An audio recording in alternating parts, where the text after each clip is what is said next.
Goeiemôre julle. Ek het so 'n gedagtetjie wat ek graag wil deel. Ek is bevoorreg om vanaf 2018 met ouetjies op straat te deel. Die ouetjies waarmee ek gedeel het, als en als was hulle so 16 ouetjies. En almal was op daai stadium was verslaaf aan heroïne. En hoekom? My vraag was altyd, ek was voorheen was ek in die polisie gewees en ek het nooit daaraan gedink nie. Vir my was dit die ouetjies het keuses gemaak, jammer om te hoor, sort jouself uit. En later, nadat die Here met my begin deel het ek agtergekom dat daar moet 'n rede wees waarom die ouetjies dwelms gebruik. Hoekom gebruik mense? Die slim mense sê om in te pas, peer pressure, om te rebelleer, om die verlede te vergeet, om die emosionele of fisiese seer te escape en dan om genot daaruit te vind. Vir my is daar's wortels, daar's redes meer as die bogenoemde. Vir my is dit vrees, is 'n skuldgevoelens, guilt en dan ook vir my 'n groot ding is verwerping. En saam met dit alles is die mense, persone weet nie hoe om of wil nie ander mense vergewe en ook nie hulle self vergewe vir wat ook al in hulle verlede gebeur het nie. Hulle probeer hulle verlede escape deur 'n hit te vat, want dan vergeet jy. As jy hoog is, worry jy oor niks behalwe hoe jy op daai oomblik voel nie. Maar wanneer hulle so beraak, dan is hy pyn net terug en ongelukkig sit baie mense ook dan nog met skuldgevoelens, want ek weet dit is verkeerd, maar tog het ek gebruik. Wanneer mense jou of hulle, ek praat van ondervinding, wanneer mense jou probeer reghelp oor iets wat jy verkeerd doen, is jou eerste reaksie altyd om te sê, Jom, jy judge my. Wie dink jy is jy om my te judge? Ek was ook in daai bootjie, het ook nog gekuier het, sou 'n ou na my toe kom en sê, Johan, nou klaar nie, sê vir my, stop om my te judge. En maar hoekom sê jy dit? Want diep binne weet jy, daai ou is reg, maar jy wil nie die waarheid face nie. Ons het hierdie leemte, hierdie void, hierdie vakuum binne in ons, wat ons probeer vul met alles behalwe die regte ding. Ons probeer dit vul met al die verkeerde goede. En al wie hierdie leemte kan vul is Christus Jesus, deur sy Heilige Gees. Ons vul dit met al die verkeerde goede, met al die dwelms, met al die drank, met alles wat verkeerd is. En niks van dit laas nie, niks van dit hou nie. Sommige mense voel dalk, jy voel dalk, ek is net te sleg, ek het net te veel aangejaag om Jesus 'n kans te gee. Ek moet eers 'n bietjie probeer beter raak, ek moet eers 'n beter mens begin word. Ek het niks vir jou, niemand van ons op hierdie aarde is goeie mense nie. Die Bybel sê ons almal het gesondig, en dit ontbreek ons aan die heerlikheid van God. En tot vandag toe, kon jy nie daai issue, daai probleem, daai ding met jou vakkrou in die nag, daai ding wat jy weg van hardloop en dan goed gebruik om dit te vergeet nie, kon jy dit nie uitsort nie. Hoe gaan jy dit nou ewe skielik regkry? Nou, hoe lank jy ook al sit met waarmee jy sit? Struggle met waarmee jy struggle.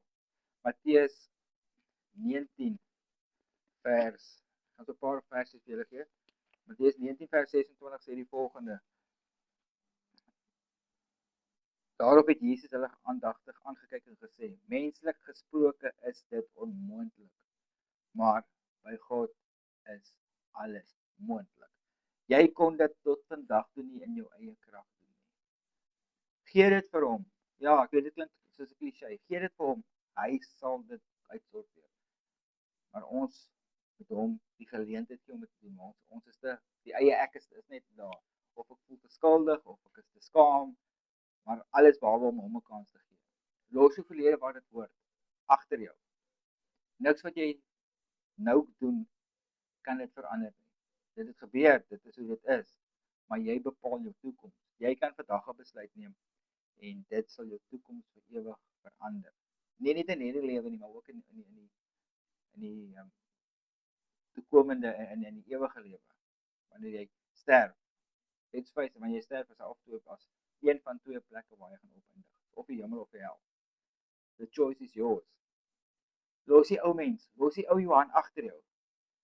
Sê vir Jesus dat jy aangejaag het, dat jy hom nodig het. Hy sal jou vergewe. Hy sal, die Bybel sê hy sal jou vergewe. 1 Johannes 1 vers 9. Ek gaan dit vir julle lees. Ek kon niks sê nie, ek gaan alles vir julle lees. Ek gebruik die Nuwe Lewende Vertaling vir die wat sou wou weet. As ons egter ons sondes bely, hy is betroubaar en regverdig om ons sondes te vergewe en ons skoon te maak van alles wat verkeerd is. Maar dan moet jy jou sondes bely. Dan moet jy vir hom sê, Here, vergewe my, ek is jammer. Was my in die bloed, maak my 'n nuwe mens. Ons gaan nou daarby uitkom. 2 Korintiërs 5 vers 17 sê dan ook die volgende. Daarom, iemand wat aan Christus verbind is 'n nuwe skepping. Die ou dinge is verby. Kyk, die nuwe is hier. Wanneer jy jou hart vir die Here gee, is jy 'n nuwe persoon. Jy is verlos, jy is vergewe van jou sondes. Maak nie saak wat dit was nie. Dit maak nie saak. Dis die groot ding. Dit die Here, ek wil amper sê dit kla om nie wat jy gedoen het nie. Dit maak nie saak nie. Hy sal jou vergewe as jy hom vra. Die vyand gaan en sal jou altyd herinner aan jou verlede. Hy is die vader van alle leuns. Jakobus 4 vers 7 sê, weerstaan die duiwel, hy sal van jou vlug. En hy sal aanhou om vir jou te lieg, om jou weg te hou van Jesus af, sodat jy nie verhouding met Jesus kan hê nie. Hy weet wat daar in jou is, wanneer Jesus in jou is. Hy weet dat jy dan 'n bedreiging vir hom, vir die duiwel gaan wees. Hoe counter ek leuns? Al hierdie goed wat mense van jou gesê, jy's useless, jy's sleg, jy's 'n gemors, jy moes nooit gebore gewees het. Ons ken daai goed, ek hoor dit daagliks. Deur die woord te gebruik.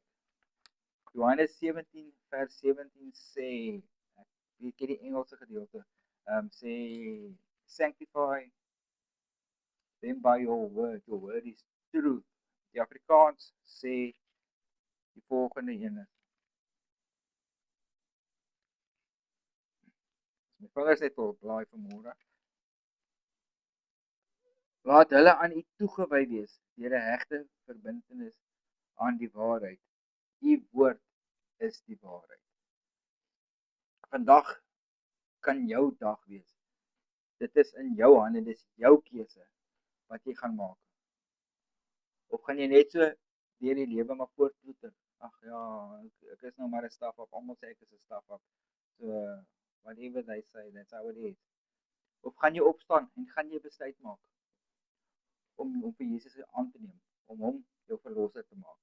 As die een wat vir jou sondes aan die kruis gesterf het, wat opgestaan het uit die dode en so vir jou 'n plek in die hemel bespreek het. Romeine 10 vers 8 tot 11 sê die volgende. En dit klink tog so eenvoudig. Maar ja, ons doen nie so iets nie. Nee, die verlossing wat joune word deurdat jy glo, en dit is juist hierdie boodskap wat ons verkondig, is sommer hier by jou, om die waarheid te sê, die skrif lê.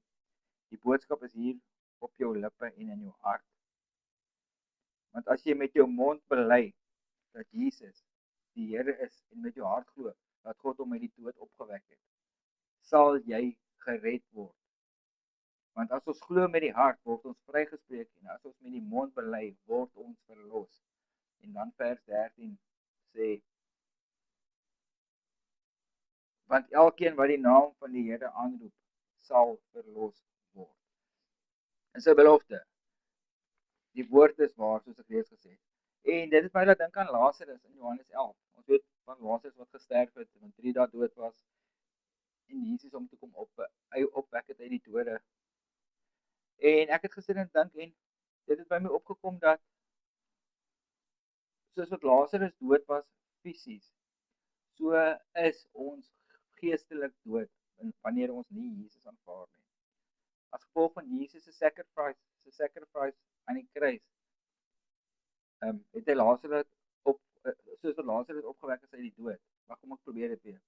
Soos wat Jesus gesterf het aan die kruis en opgestaan het uit die dood, so het hy ons geestelik opgewek, soos wat hy Lazarus fisies opgewek het. As jy voel dat jy vandag rock bottom is, jy's onder die teen, daar's nêrens om te val nie, dan is jy op 'n goeie plek, want van daar af, the only way is up. Jy kan net opgaan, jy kan nie ander as af op laer as dit nie. So, weer eens, ek wil net vir julle vra, maak 'n keuse. Onthou, hierdie keuse gaan jou beïnvloed, hierdie keuse gaan jou lewe beïnvloed vir die res van jou lewe en daarna. Dit mag dalk nie maklik wees nie, maar dis 'n goeie keuse om te maak, want as jy sterf, is dit vir ewig. Of sonder God, of met God. En die keuse is joune. Julle kan my kontak as julle wil gesels, ek sal vir julle my nommer los of comment op die video en stuur my 'n private op whatever, op Facebook of wherever en dan kan ons gesels. Mag julle elkeen 'n awesome geseënde dag hê en die Here wag vir jou en hy's lief vir jou en hy wil nie dat een van ons verlore gaan nie.